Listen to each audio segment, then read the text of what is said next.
कुरान हादिसेर आलोचना सुनले आल्लाहर आयात शुने कि लाभ होबे और आमरा जे कि लाभ होबे आल्लाह कुरान बोलेन इन्नामाल मुमिनुना आल्लाযিনা ইযা যুকিরাল্লাহ একমাত্র মুমিন তারাই যখন তাদের সম্পর্কে আল্লাহর আলোচনা হয় কুরআন হাদিসের আলোচনা হয় তাদের দিলটা কি কেঁপে যায় মুফাসসির কাম তাফসীর কাগজ লিখেছেন যে কোনো মুমিনের দিলে যখন আল্লাহর আয়াতটা গিয়ে পৌঁছে আল্লাহ তাআলা তার দিলটাকে নূর দিয়ে ভরপুর করে দেন সুবহানাল্লাহ বলেন তাহলে আমরা আজকের মাহফিল থেকে আমরা নূর নিয়ে জারজির বাড়িতে যাব ওয়াইযা তুলিয়াত আলাইহিম আয়াতুহু যাদাতুহুম ঈমানা আমরা দুনিয়াতে বিভিন্ন রকমের গুনার কাজ করি কিনা এতে ঈমানের ক্ষতি হয় না ঈমানের ক্ষতি হয় ঈমান বৃদ্ধি পাবে ঈমান বৃদ্ধি পাবে কুরআন হাদিসের আলোচনা শুনলে ঈমান বৃদ্ধি পাবে কোরআনের আয়াত শুনলে ঈমান বৃদ্ধি পাবে কবি বলেন अमल से जिंदगी बनती है अमल से जिंदगी बनती है जन्नत भी और जहन्नम भी ए खाक अपने फितरत में न नूरी हम न नारी আমলদারে জান্নাত আমলদারে জাহান্নাম আমল যদি ভালো হয় তাহলে জান্নাতে যাবে আর আমল যদি খারাপ হয় তাহলে জাহান্নামে যাবে আল্লাহ পাক রব্বুল আলামিন আপনি আমাকে মাটি দ্বারা সৃষ্টি করেছেন আগুন দ্বারাও সৃষ্টি করেন নাই নূর দ্বারাও সৃষ্টি করেন নাই মাটির সৃষ্টি যখন আল্লাহর হুকুম মোতাবেক রাসূল সাল্লাল্লাহু আলাইহি সাল্লাম তরিকা যায় চলবে মাটির সৃষ্টি নূরের ফেরেশতারা মাটির সৃষ্টি মানুষের খাদেম হয়ে যাবে সুবহানাল্লাহ বলেন সুবহানাল্লাহ আমি যে আপনাদের সম্মুখে যে প্রথম আয়াতটা যে তেলাওয়াত করেছিলাম সে আয়াত আল্লাহ বলেন ইন্না নাহনু নাযালনা যিকরা ওয়া ইন্না লাহু লাহাফিজুন আমি কুরআনকে নাজিল করেছি কুরআনের হেফাজত আমি আল্লাহ নিজে করি পৃথিবীর এমন কোনো শক্তি নেই যে কুরআনের একটা নকতা পরিবর্তন করতে পারবে নাকি পারবে না এর তার দায়িত্ব স্বয়ং রব্বুল ইজ্জত নিয়েছেন কার মাধ্যমে হেফাজত করবেন এই যে কওমি মাদ্রাসাগুলো আছে এই মাদ্রাসাগুলোর মাধ্যমে কোরআনকে হেফাজত করবেন আর আমরা যদি কোরআনের সাথে মহব্বত রাখি তাহলে আমাদের সম্পর্ক হয়ে যাবে মদিনার সাথে যার সম্পর্ক মদিনার সাথে হয়ে যাবে সে দুনিয়াতে সফল কাম হয়ে যাবে পরকালেও সফল কাম হয়ে যাবে দুনিয়াতে আল্লাহ তাআলা শান্তিতে রাখবেন পরকালে আল্লাহ তাআলা জান্নাত দান করবেন আল্লাহ পাক রব্বুল আলামিন পবিত্র কোরআনে বলেন লা ইস্তাওয়ি আসহাবুন নারি ওয়া আসহাবুল জান্নাহ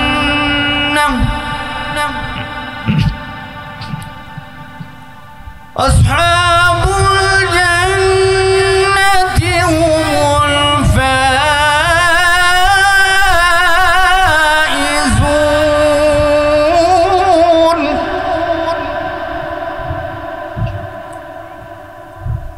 दोज़ख में जाने वाली और जन्नत में जाने वाली कभी बर्बाद नहीं हो सकती जन्नत में जाने वाली ही असल में कामयाब है জাহান্নামের অধিবাসী এবং জান্নাতের অধিবাসী সমান হতে পারে না যারা জান্নাতের অধিবাসী তারাই সফল কাম لو أنزلنا هذا القرآن على جبل لرأيته خاشعا متصدعا من خشية الله لو أنزلنا هذا القرآن على جبل لرأيته خاشعا متصدعا من خشية الله अगर हम ये कुरान किसी पहाड़ पर उतारती तो तुम देखते कि अल्लाह के खूब से दबा जा रहा है और पटा पड़ता है। ए मिसाली हम लोगों के सामने इसलिए बयान करते हैं कि वो गौर करें যদি এই কোরআনকে পাহাড়ের উপর ছেড়ে দেওয়া হতো তাহলে পাহাড় বিনত হয়ে আল্লাহর ভয়ে বিদীর্ণ হয়ে যেত। এই সমস্ত দৃষ্টান্ত আমি মানুষের জন্য বর্ণনা করি যেন তারা চিন্তা ভাবনা করে। সুবহানাল্লাহ। ও আমার ভাইজান, এই কোরআনের সাথে মহব্বত রাখা দরকার আছে কি নাই? ওমর রাদিয়াল্লাহু তাআলা আনহু কুরআন তেলাওয়াত শুনে মুসলমান হয়ে গেছেন। সুবহানাল্লাহ বলেন। সুবহানাল্লাহ বলেন। ওমর ইবনে খাত্তাব রাদিয়াল্লাহু তাআলা আনহু তৈয়ার আবু জেহেল পুরস্কার লইয়া বসে রয়েছে। বাবা 100 লাল রঙের উট। এ খাত্তাবের পুত্র ওমর, এই বড় কাজটা যদি সমাধান করতে পারো, খানা কাবার গেটের মধ্যে তোমার নামটা লটকে দেওয়া হবে, তুমি বীর বাহাদুর। সব রেডি বাবা, আল্লাহর নবী দুনিয়া থাকবে না, নবীজিকে শেষ করে দেবে। নাঙ্গা তুলে এটা লইয়া রওনা দিয়েছে ওমর। প্রত্যেকে আপনারা জানেন পথের মধ্যে বাধাগ্রস্ত বন বগ্নিপতির খবর লাও। বন বগ্নিপতি আল্লাহ পাকের কালাম পড়তেছিলেন। এক আয়াত দুই আয়াত যখন উমরের কানে গিয়ে পৌঁছলো, উমর আস্তে আস্তে মর্মের মতন নরম হইতেছে। পরিশেষে মারলো, পিটাইলো, বহুত কিছু করলো। ডাক দিয়া বললেন, বনগো ইসলাম ছেড়ে দাও, বগ্নিপতি ইসলাম ছেড়ে দাও। তিনি বললেন, আমার সারা শরীর যদি রক্তে রক্তে মাখাও করে পেল, আল্লাহর নবীর মহব্বত যে অন্তরের মধ্যে ঢুকাইছি, জীবনটা সহজেই দিয়ে দিতে পারবো, ইমানটা তোমাকে দিতে পারবো না। এই বলিষ্ঠ কথাটা শুনে উমরের দিলের মধ্যে আঘাত লাগছে। ডাক দিয়ে বলছেন, বনগো তুমি যে কালামে পাকটা তেলাওয়াত করতেছিলে, এই কালামে পাকটা আমার হাতে দাও। তিনি বললেন, না, তুমি পবিত্র হয়ে আসো।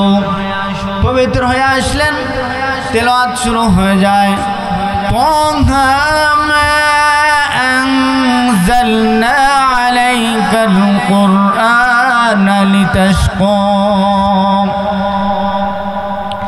এইভাবে তেলাওয়াত হইতে হইতে 5টা আয়াত যখন তেলাওয়াত হইল, কোরআনের রূহানি শক্তি ওমরের দিয়ে লাগছে। ডাক দিয়া বললেন, বঙ্গো আমাকে নিয়ে চলো মুহাম্মদুর রাসূলুল্লাহ সাল্লাল্লাহু আলাইহি ওয়াসাল্লামের দরবারে। আমি তো এমনি যাইতাম, আমার আগের যাওয়াটা এখন আর যাওয়া এমন নয়।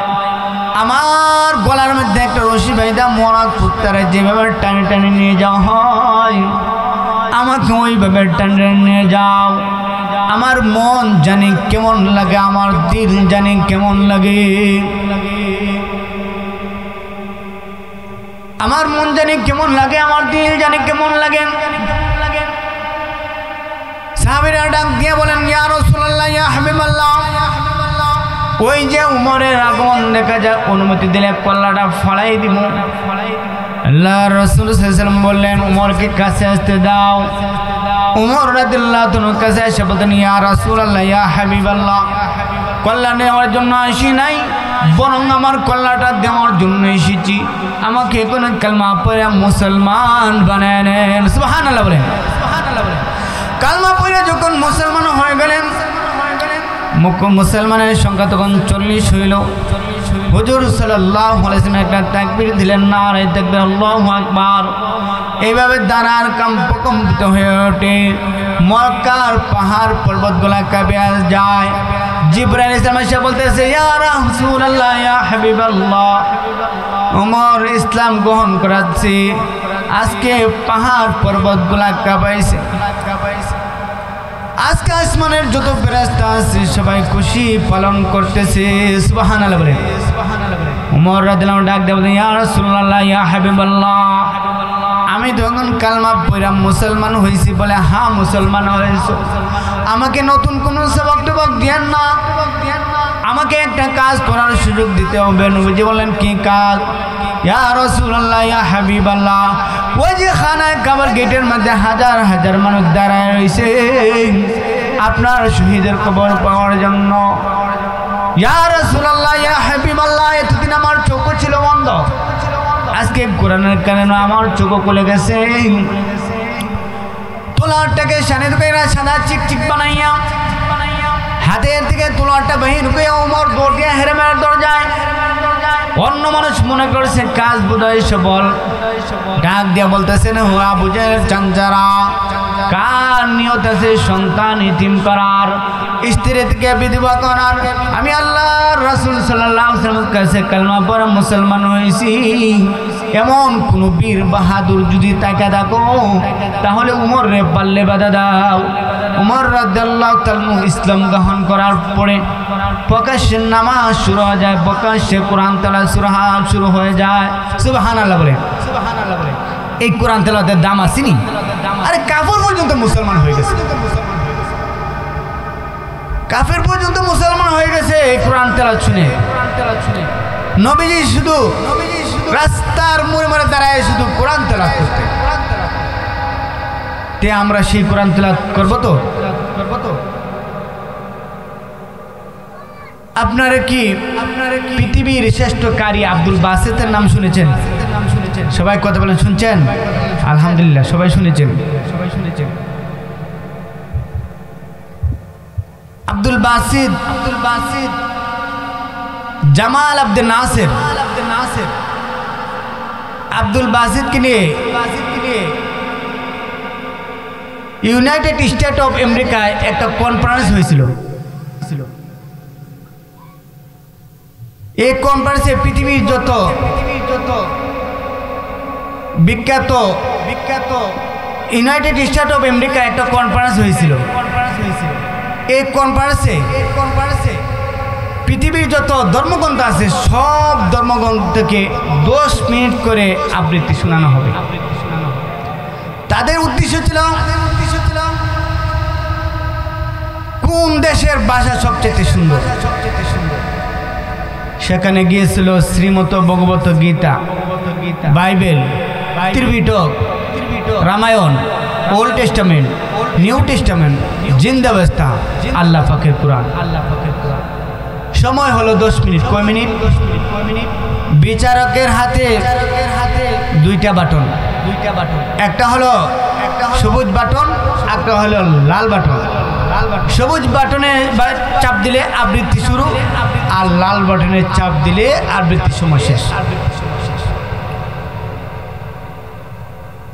প্রথমে ডাকা হলো শ্রীমত ভগবত গীতা। সে পাঠ করলো ওম নমো ভগবতে বাসুদেবায়া, ওম নমো ভগবতে বাসুদেবায়া। বলতে বলতে 10 মিনিট সময় শেষ। তারপর ডাকা হলো ত্রিপিটক। সে পাঠ করলো বদ্ধং শরণং গচ্ছামি, সঙ্গং শরণং গচ্ছামি, ধম্মং শরণং গচ্ছামি। গোস্বামী কইতে 10 মিনিট সময় শেষ।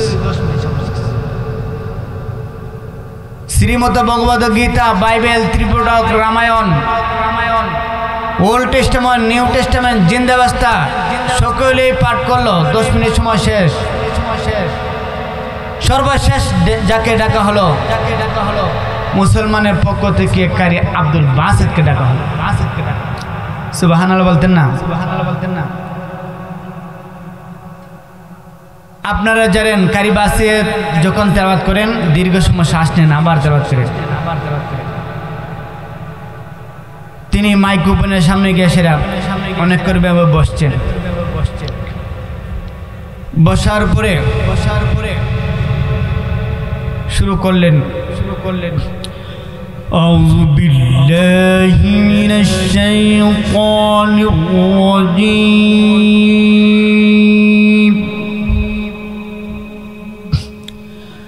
بسم الله الرحمن الرحيم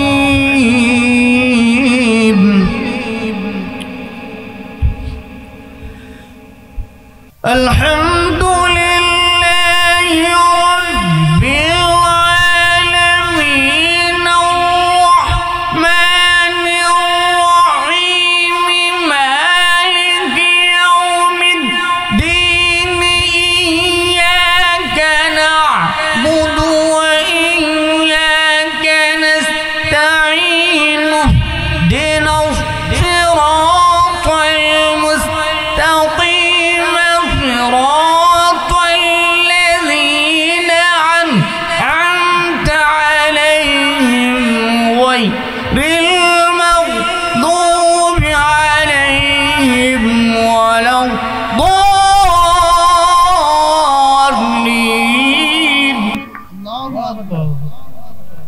সূরাতুল ফাতিহা পাঠ করছেন সময় নিচে 13 মিনিট কয় মিনিট তখন বিচারক লাল বাটনে চাপ দেয় নাই যে মাত্র লাল বাটন চাপ দেয় নাই কারি বাসিত মনে মনে ভাবতেছেন এখন একটা সুযোগ তখন কোরআনের সবচেয়ে সুন্দর সূরা সূরাতুর রহমান তেলাওয়াত করলেন الرحمن علم القرآن خلق الإنسان علمه البيان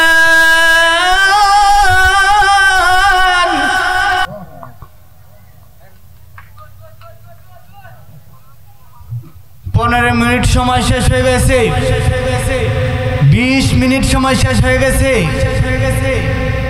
বিচারকে লাল বাটনে চাপ দেয় নাই 30 মিনিট পরে একজনকে ধাক্কা দিয়ে বলতেছে লাল বাটনে চাপ দেন সময় শেষ হয়ে গেছে তখন বিচারক বলতে কি লাল বাটন কি সবুজ বাটন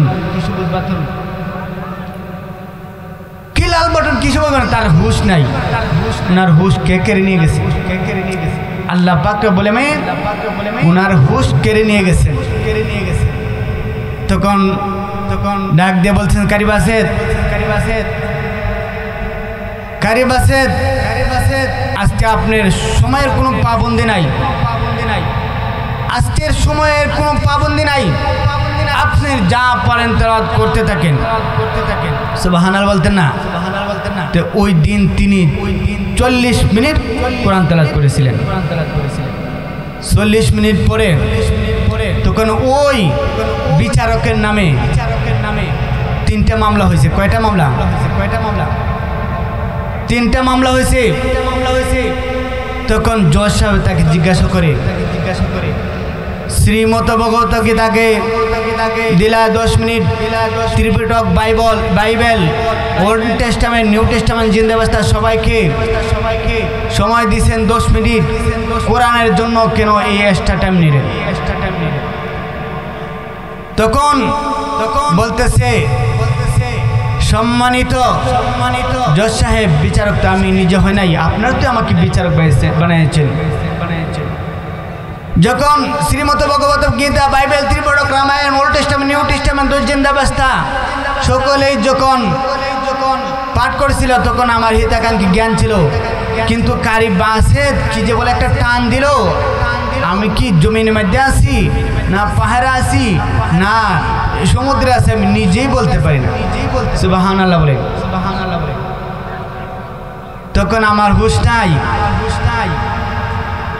তখন জজ সাহেব বলতেছে আদালতে কোনো অসুস্থ রোগীর বিচার হয় না সব মামলা ডিসমিস হয়ে গেল সুবহানাল্লাহ বলে এই কোরআন তেলাওয়াতের দাম আসেনি কোরআন তেলাওয়াতের অনেক দাম আমার সময় আর অল্প সময় আছে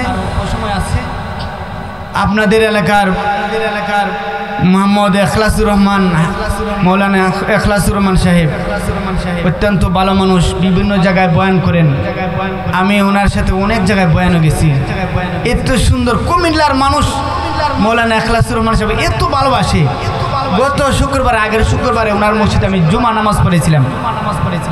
মুসল্লিরা এত একটা ভালোবাসে তাকে, তার বয়ান শুনে। বিভিন্ন বড় বড় মাহফিলের মধ্যে কুমিল্লাতে বয়ান করে আমি দেখি মহিলারা পর্যন্ত ওনাকে ভালোবাসে। এলাকার মানুষ মনে হয় আপনারা নাও চিনতে পারেন, এলাকার মানুষ বেশি দাম দেয় না, কিন্তু এখলাসুর রহমান সিদ্দিকীকে দেখবেন আর 2টা বছর বা 1 বছর পরে তার মাকামটা আল্লাহ কোথায় নিয়ে যায়, এই জিনিসটা আপনারা দেখবেন। আমি বলে গেলাম, খাতাতে লেখা রাখেন। এখলাসুর রহমান সিদ্দিকী তার যে এখন যে হারে সে মুতালা করতেছে কিতাবাদি, আল্লাহ পাক রহমান তার মুতালার বদলেতে আল্লাহ পাক রহমান তাকে কে মাহফিলের দিক দিয়ে, বয়ানের দিক দিয়ে উঠাই দিবেন। আপনারা চাননি আপনাদের এলাকার একজন বড় আলেম হোক? সবাই শান্ত, সবাই এই বাইটার জন্য দোয়া করেন। ওনার আম্মাও নাই দুনিয়াতে, এখনো স্মরণ হলে ওনার আম্মার জন্য কাঁদেন বলে। আমি যখন দাওরা হাদিস পড়ছি, পড়ার আগে তো আমি আমার আম্মাকে কোনো টাকা পয়সা দিতে পারি নাই। আজকে টাকা পয়সা ইনকাম করতেছি, কিন্তু আমার মাকে আমি পাইতেছি না। এই বলে শুধু কান্নাকাটি করে, শেষ রাতে কান্নাকাটি করে, তার এই গর্ব বলে দুলেতে আল্লাহ তাআলা তাকে উঠাই দিবেন। এই বাইটার জন্য শুকরি দোয়া করবেন। তাহলে আমরা কোরআন তেলাওয়াত কি করব? বেশি বেশি পাঠ করব, কোরআন তেলাওয়াত বেশি বেশি পড়ব। কোরআন তেলাওয়াতের দাম আসেনি। আর এই কোরআন আমাদের সাথী হয়ে যাবে। কোরআন আমাদের কি হয়ে যাবে? সাথী হয়ে যাবে। গুনার কাজ করা যাবে না। আপনাদের এলাকায় আগে কিন্তু এত আলেম ছিল না, এখন অনেক হাফেজে কোরআন আছে, অনেক আলেম আছে। আল্লাহর মেহেরবানি। কাজেই এখানে মধ্যে একটা মাজারও আছে। মাজারের কোনো পিসাবের কাছে মুরিদ হওয়া যাবে না। ঠিক আছে, বুঝছেন? শুনেন, আমরা তো পিসাব ধরি চেহারা দিকে আর ফের দিকে। বেটা যদি লাল হয়, ফেরটা যদি বড় হয়, মনে করি মাল আছে খাহারে দৈরালা। বেটা বেটি ধরে এক কথা সময় ফুলাই লেতে চাই, শয়তান মনে করবেন, লা হাওলা ওয়ালা কুওয়াতা ইল্লা বিল্লাহ পড়বেন। আমার নবীকে কেউ সিজদা দিছে? নবী ইন্তেকালের আগে বলে গেছে, আল্লাহুম্মা ইয়া আল্লাহ লা তাজাল বানাইনা কবরি, আমার কবরকে ওয়াসনা ইয়াবুদু।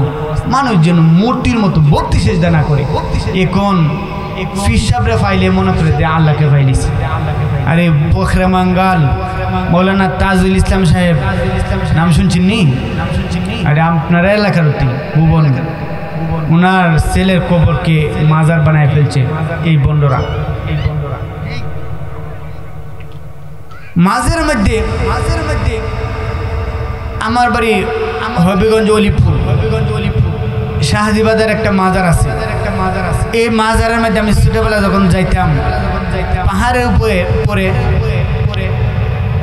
অনেক বড় টিলা আছে, এটার মধ্যে একটা গড় করে সেটা উপরে টিন দেয়া লেখা আছে যে বন্দিগি রাস্তা না। আমি ভাবলাম যে বন্দিগি রাস্তা না, এটার মধ্যে কি বন্দিগি করে? পরে দেখি যে তারা এটার ভিতরে গাঁজা, মদ, ইয়াবা এগুলা খাইতেছে। নাউজুবিল্লাহ বলেন। গাঁজার মাজারের মধ্যে কি ভালো কাজ হয়? ভালো কাজ হয় না। মাজার মধ্যে যে মহিলারা যায়, মহিলারা পর্দা করা ফরজ, নামাজ পড়া যেমন ফরজ, পর্দা করা তেমনই ফরজ। পর্দা করা তেমন ফরজ। এই যে মহিলারা মাজারের মধ্যে যায়, এগুলোকে ঠিক এগুলা করা যাবে না। আলেমুল আমার দাম আছে, আলেমুল আমার যে পথে আছে আমরাও থাকবো সেই পথে, ঠিক কিনা? আলেমুল আমার দাম আসেনি, অনেক দাম। হক্কানি আলেমের অনেক দাম। আল্লামা এই যে 116 জনের আলেমের তালিকা করেছিলেন, শুনছেন আপনারা? মানিক তার অবস্থা কেমন হয়েছে? আলেমের শাস্তি বেদবি করার কারণে সে এখন কলাফাতার মধ্যে শুয়ে রয়েছে। দাড়ির বিরুদ্ধে কথা বলছে, সে দেখে যায় দাড়িও রাখছে, টুপিও কাছে, কলাফাতার মধ্যে শুয়ে রয়েছে।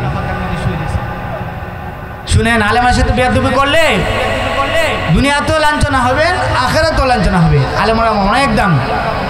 আল্লামা নূর ইসলাম অলিপুরি সাহেবের নাম 116 জনের তালিকার সর্বপ্রথম নামটা আল্লামা নূর ইসলাম অলিপুরি সাহেবের নাম ছিল। আপনারা জানেন ওনার কেমন দাম? সারা বাংলাদেশের মানুষ কি সারা বিশ্বের মানুষ আলেম অলিপুরি সাহেবকে মহব্বত করে। আমি আল্লামা নূর ইসলাম অলিপুরি সাহেবের সাথে অনেক জায়গায় সফর করছি। এক জায়গায় নরসিংদী অনেক বড় একটা মাদ্রাসা আছে, মাদ্রাসা ইসলামপুর মাদ্রাসা। খতমে বুখারির সময় আল্লামা নূর ইসলাম অলিপুরি সাহেব গেছেন, আমিও ওদের সাথে গাড়িতে গেছি। যাওয়ার পরে এখানে খতমে বুখারি শেষ হওয়ার পরে রায়পুরা নীলক্ষা একটা মাহফিল চলে, এখানে খতমে বুখারি শেষ করে আমাদেরকে খানা দানার জন্য সবাই ডাকছে, হুজুরে বসছে, খানা খাইতাম। প্রথমে আমাদের সামনে প্লেট আনছে, আল্লামা নূর ইসলাম অলিপুরি সাহেব বলতেছেন যে দেখো কয়টা প্লেট খানা, কটা আইটেম গণ। আমি ভাবছি মনে হয় 10-12টা হবে, 11টা আইটেম ফতেম আসছে। পরের দিকে আসি শেষ পর্যন্ত দিকে 19টা আইটেমের তরকারি ওদের সামনে আনছে। সুবহানাল্লাহ বলে। আপনার জীবনে দেখছো কি 19টা আইটেমের তরকারি এক জায়গায়? আরে আমি এখানে খানা খাইতে বসছি, আমার কি খানার রুচি আসবে? আমার খানা দিয়ে কেউ পেট ভরে গেছে। আমি এখানে বসছি, খানা আপনার প্লেটগুলা অনেক দূরে। এই জন্য আলেম ওলামার দাম আসেনি, অনেক দাম আছে। আলেম ওলামাকে কি করবো? বেশি মহব্বত করবো। আলেমুল করে মহব্বত করলে আলেমের সাথে আমরা জান্নাতে যাইতে পারবো। আল্লাহ পাক রব্বুল আলামিন আপনি আমাকে আলেম ওলামার সাথে থাকার তৌফিক দেন। আমিন।